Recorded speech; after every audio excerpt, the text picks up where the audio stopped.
Hello everyone, how you all doing today? So it's time for me to read the Course Miracles lesson. Yesterday I was reading lesson 181 that says, I trust my brothers who are one with me. And Course in Miracles always focuses on that you are never going alone to reach your peace. It's impossible to reach peace when you are alone. Like still keeping your grievances and resentments against your brother, wishing him negative things.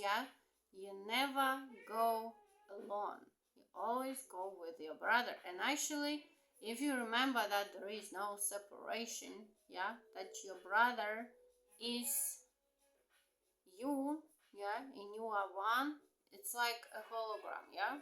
How hologram works: if you have one picture, and if you like separate it with scissors, for example,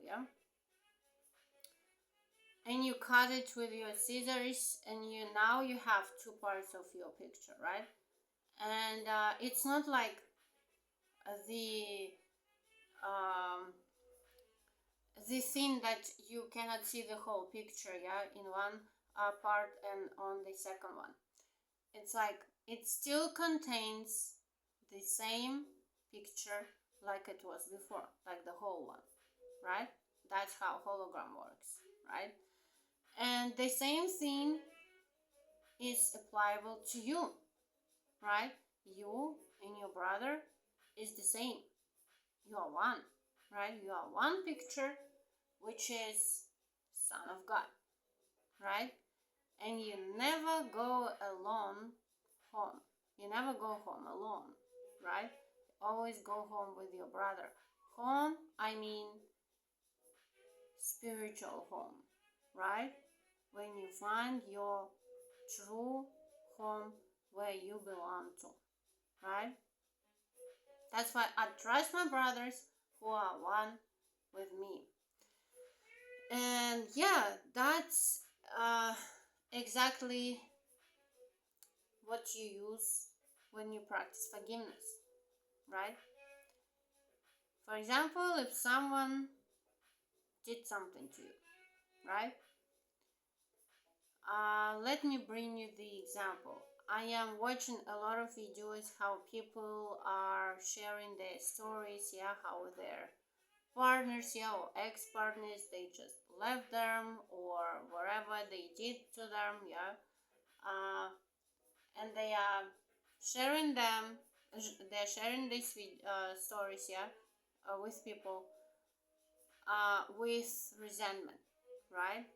With the feeling that they are a victim of that person, situation, And this type of thinking, this type of mindset is not helping you to forgive your brother, right? Have you ever noticed that when you cannot forgive someone, and actually the first who suffers is you, right? You are hurting yourself first, right? And you are not hurting them. They are living their best life, probably, but you are hurting yourself by keeping like grievances against them, right? By holding them as a burden on your shoulders, right? Does it help you to forgive your brother, to remember that you are doing this to yourself first, right? And if something happens, so you just change your focus, right? When you cannot forgive your brother, when you cannot see nothing good in them, so you focus on their errors, right? You focus on their body, right? But the thing you are doing when you use true forgiveness, you change your focus. You overlook the body. You overlook the mistake or error they made, right? That's what you are doing when you use true forgiveness, right? And believe me, it's not easy for the ego. I can tell you for sure. But I started practicing this thought that I let Holy Spirit do that for me. Right? Because me, as an ego, I cannot do that, right? And the practicing idea for yesterday was, it is not the situation or the thought, the negative thought about your brother, yeah?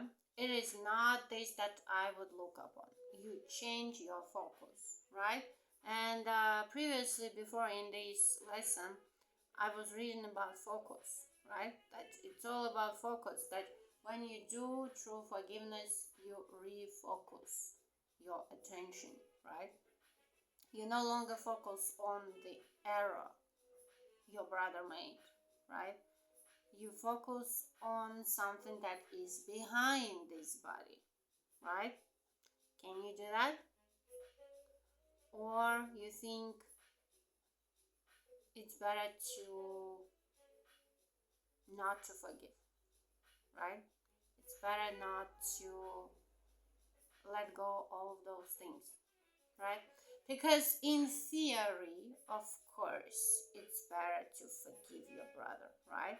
But what about when it happens to you? Yeah. What about when your brother did something to you? Can you forgive him? Can you see that actually he did nothing to you and it's just a projection? Can you remember about that? And yeah, again, I'm gonna read this practicing idea for yesterday again, one more time. It is not this that I would look upon. I change my focus, right? I trust my brothers who are one with me. And I remember that lesson when I was reading, like, I always can find the excuse for myself, yeah, like, I can easily forgive myself or my family members or my circle, yeah, of my beloved ones. I can easier, at least, yeah, I can easier forgive them or myself for doing the same things, probably, right? But when it comes to other people, yeah, I cannot do the same, right? I cannot find the same excuses, yeah, for them. That's the thing. You treat other people like you treat yourself, right? If you can easily forgive yourself, yeah, for doing the same thing, yeah, why can't you forgive them for doing the same to you, right? So that's the good question, actually. Yeah, that's a good question. All right, but we are still learning, yeah, how to forgive. We are trying our best. I love this word when I read the Course in Miracles lessons. Like today, we're trying to reach the point where I use this idea, where I practice this idea, where I choose to overlook the body, right? Even if I reacted the same way, I just need to forgive my mistake, yeah, and to choose again. That's it. You always have a chance to choose differently, right? In any kind of situation. Alright, so now I go to read the next lesson, lesson 182. It says, I will be still an instant and go home. Just an instant. I will be still an instant and go home. I tried this once, like, can I just give this idea a chance just for an instant? Just for an instant, just for a moment, right? Like, just a moment. What's gonna happen for a moment, yeah? It's just an instant, right? And actually it helps one more instant, one more moment, and you realize that actually it works for you, right? Okay, I will be still an instant and go home. This world you seem to live in is not home to you. Wow. This world you seem to live in is not home to you. Have you ever felt this way? That this world you're living in, it's like something is missing, right? It's not your place. You do not belong to this world, right? Like, it looks like something wrong with you, but at the same time, it's like, uh, it's not for you, right? It's not your home. And let me share something with you from my own experience that I had. I believe that maybe if I find a better place, yeah, and I'm gonna feel better, I'm gonna feel like it's my home, you know. And I did find a better place, and it didn't feel like my home. It didn't. Maybe when it comes to relationship, yeah, maybe if I find a person, yeah, a man who feels like home, right? I'm gonna feel better. And it's not working either, you know? It's like a constant non-stop circle. You're going in circles, yeah? Believing that, oh, okay, so maybe the next thing that I find is gonna bring me this home feeling, right? Maybe this person, this woman, this man, yeah, is gonna bring me this home feeling and I'm gonna feel better, I'm gonna be happy, right? Unfortunately, it's like a carrot in front of the donkey face, yeah? And you are constantly like chasing it and it's not working, right? You feel the same way and again, it's not about that you do not achieve any goal, right? You stay connected to a source and you do what you are being told to do, but it's about something different. It's like you overlook this, yeah? You remember that I'm still gonna do this, but I am not thinking the same way that it's gonna bring me happiness, right? That's exactly what you think when you are doing something, right? This world you seem to live in, you seem to live in, is not home to you. And somewhere in your mind, you know that this is true. If you can relate to that thought, so you know what I'm talking about, right? And somewhere in your mind, you know that this is true. A memory of home keeps haunting you. Actually, yeah, a memory of home keeps haunting me. As if there were a place that called you to return. Although you do not recognize the voice, nor what it is the voice reminds you of. Right. Yet still you feel an alien here. Right. From somewhere all unknown. Nothing so definite that you could say with certainty you are an exile here. You are exiled here. That's correct. At least it feels that way. Just a persistent feeling, sometimes not more than a tiny throb.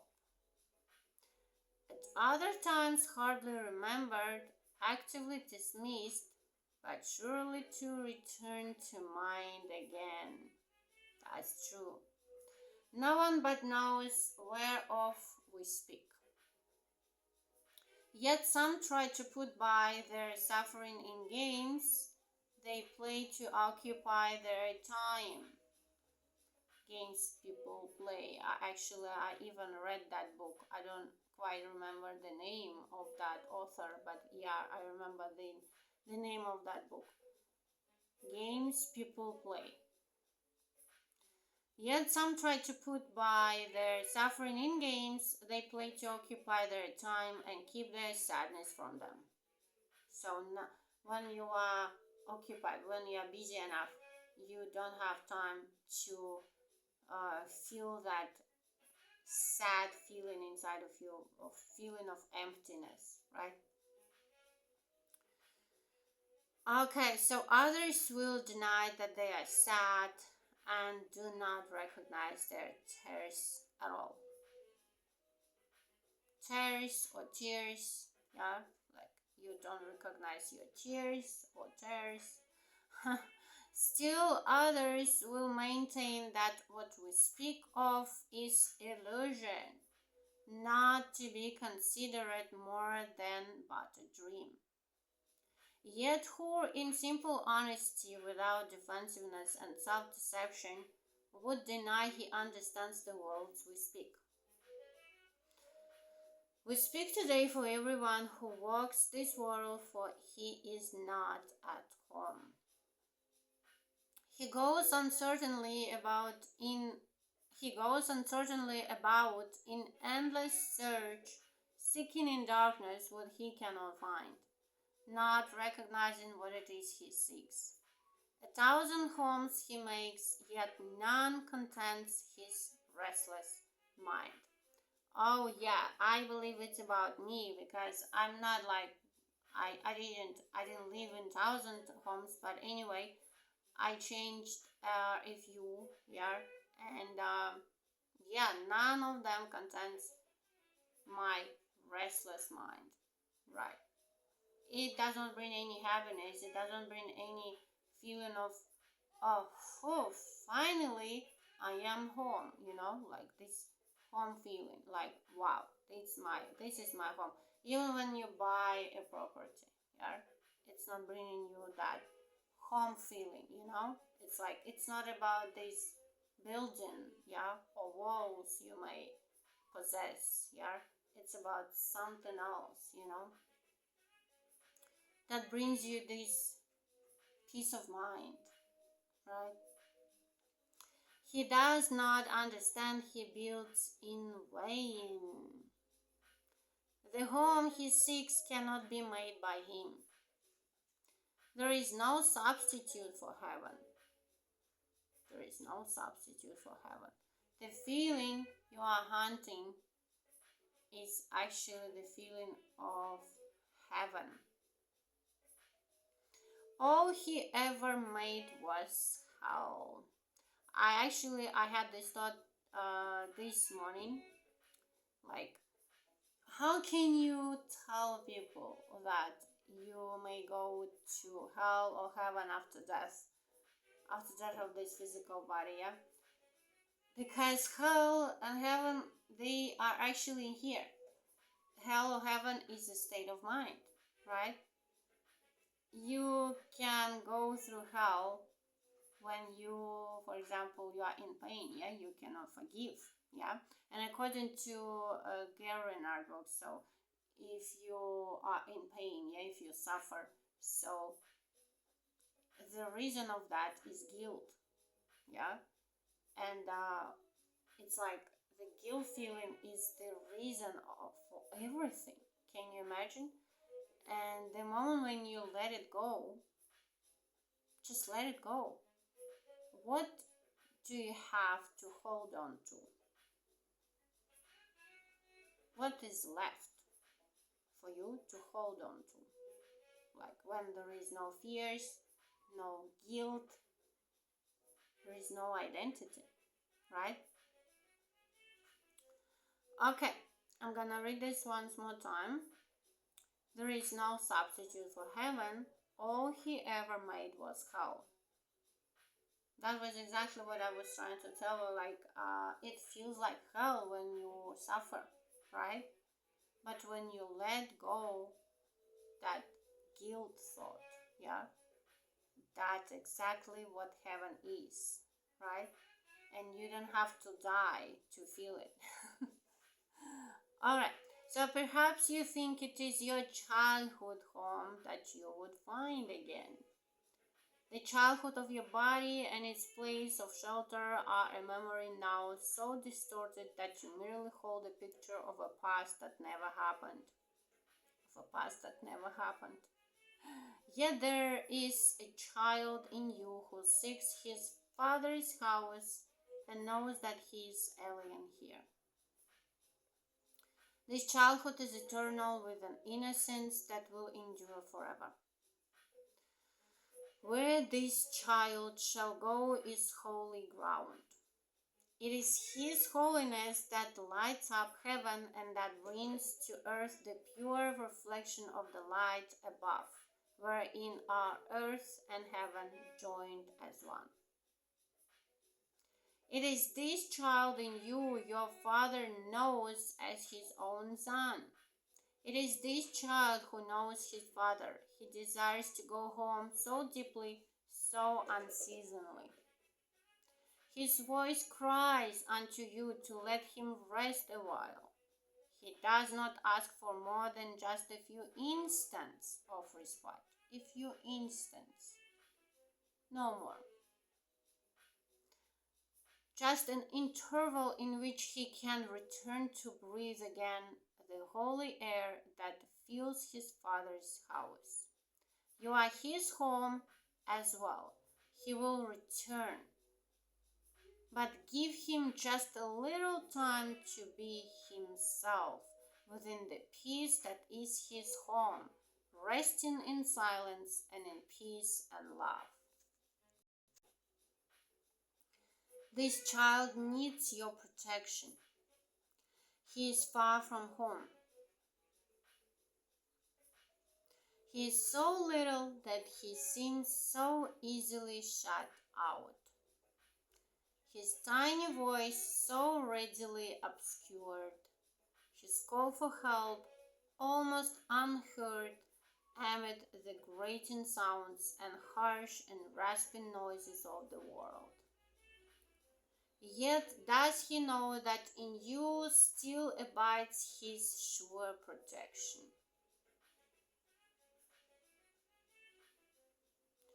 You will fail him not. He will go home and you alone with him. We're talking about child in you that needs protection, right? That have this need of home, right? So we are talking to this child now, right? This child is your defenselessness. Wow. This child is your defenselessness, your strength. He trusts in you. He came because he knew you would not fail. He whispers of his home unceasingly to you, for he would bring you back with him, that he himself might stay and not return again where he does not belong, and where he lives an outcast in a world of alien thoughts. Alien thoughts. His patience has no limits. He will wait until you hear his gentle voice within you, calling you to let him go in peace, alone with you, to where he is at home and you with him. When you are still an instant, just an instant, when the world recedes from you, when valueless ideas cease to have value in your restless mind, then will you hear his voice. When valueless ideas cease to have value in your restless mind, when you no longer value anything in this world, it's not about that I don't value nothing in this world. Again, it's about how you see things, what is your priority? Do you prioritize money over love, for example? And again, when people ask me, what would you choose, love or money? I always say I would choose both. And again, it's not about this physical level, it's about beyond this physical level, right? It's about that this idea is being directed to your mind, right? That you are tired of chasing happiness in this physical world. You know what I mean? when you when you still do things on a regular basis, yeah, like you usually do. But it's about remembering the truth beyond this world, right? Beyond this image, this physical image, right? It's like I still do things, right? But I remember that they no longer have that value to me like I was given them value before, right? It's like you are just tired of chasing this happiness. And they say that the moment when you stop chasing, usually it works this way that the thing or the person you were chasing, yeah, it's easily coming to you, right? I have no idea why it works this way, but it works exactly like that, right? That's why when you just have this shift in your mind, right, in your perception, like your priorities is actually more about your inner peace, right? Your inner state of mind, right? Where you are happy no matter what, right? Okay, I'm gonna read this one more time. When you are still an instant, when the world recedes from you, when valueless ideas cease to have value in your restless mind, then will you hear his voice? Then will you hear his voice, right? You no longer have your mind being occupied, yeah, with these valueless ideas, right? And at that moment you can easily hear your high self voice, right? So poignantly he calls to you that you will not resist him longer. In that instant he will take you to his home and you will stay with him in perfect stillness, silent and at peace, beyond all words, untouched by fear and doubt. Untouched by fear and doubt. I would also add untouched by fear and doubt and guilt. Untouched. Untouched by fear and doubt, sublimely certain that you are at home. Sublimely certain that you are at home. Rest with him frequently today, for he was willing to become a little child that you might learn of him how strong is he who comes without defenses, offering only love's messages to those who think he is their enemy. He holds the might of heaven in his hand and calls them friend and gives his strength to them, that they may see he would be friend to them. He asks that they protect him, for his home is far away and he will not return to it alone. You know what I'm thinking about? It's like when you are a child and when you meet someone, yeah, you trust everyone, right? Um, and everyone is your friend, right? You have no enemies, you have only friends. That's why I believe that Jay was mentioned that like you need to be a child, yeah, like you need to have a mindset of a child, yeah, a child mindset when you trust everyone, when everyone is your friend, right? Okay, so he asks that they protect him, for his home is far away and he will not return to it alone. Christ is reborn as but a little child each time a wanderer would leave his home. For he must learn that much he would protect is but this child who comes defenseless and who is protected by defenselessness. Go home with him from time to time today. You are as much an alien here as he.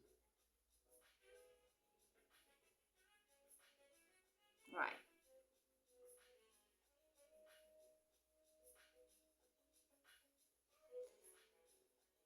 Okay.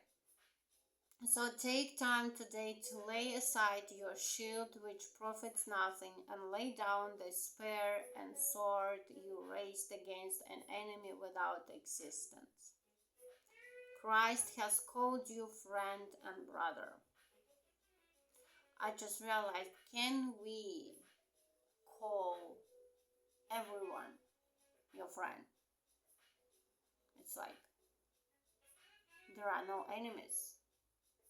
And I know there are words in Bible, yeah, about enemies, like God is punishing your enemies or something like that. Yeah, I can be wrong, but the whole meaning is like that. Yeah, God is punishing your enemies, or God is removing all your enemies. How can you even have enemies if there are no enemies? There are only your friends and brothers, right? Can you see a friend in someone who could be your enemy? Your friend and your brother, right? He has even come to ask your help in letting him go home today, completed and completely. He with capital H, right? He has come as does a little child who must beseech his father for protection and for love. He rules the universe, and yet he asks unceasingly that you return with him and take illusions as your gods no more. You have not lost your innocence. It is for this you earn. This is your heart's desire. This is the voice you hear, and this the call which cannot be denied. The Holy Child with capital C remains with you. His home is yours. Today he gives you his defenselessness, and you accept it in exchange for all the toys of battle you have made. Can you exchange all the toys of this world to the defenselessness when you have no need to defend yourself and to have this home feeling? And now the way is open and the journey has an end inside at last. Be still an instant and go home with him and be at peace a while. Just a while. Just for a while. Be at peace. And again, you can start with just an instant, right? You can start with one thought. What if I choose to think differently? What's gonna happen to me if I choose to think with the Holy Spirit? What's gonna happen if I choose not to follow ego? What's gonna happen if I choose not to think with the ego? For example, if I have this negative thought, yeah, about myself or my brother or anything else, right? At that exact moment, if I am able to ask myself this question, okay, what's gonna happen to me if I choose to think differently? What's gonna happen to me if I choose to see a friend in my enemy, right? What's gonna happen to me? So, and again, it's up to you, right? It's up to you what you choose to think, whom you choose to think with. So, yeah, that's up to you. Yeah, that's the idea for today. Lesson 182, I will be still an instant and go home. That's the idea for today. You be still an instant. And you practice this idea that there are no enemies, right? There are only your friends and brothers who are one with you, yeah? And you go home together, right? You go home together. And that feeling of home that you may have, maybe you chase it you're chasing this feeling, you never can catch it, you never can have this feeling, yeah? Something is still missing for you, right? That's exactly the idea for you to practice today, right? It's like you practice true forgiveness. Yeah, you forgive your brother, you overlook the body, and you go home together, right? Okay, that's the idea for today. Have a great day practicing it along the day, and see you in the next one. Bye bye.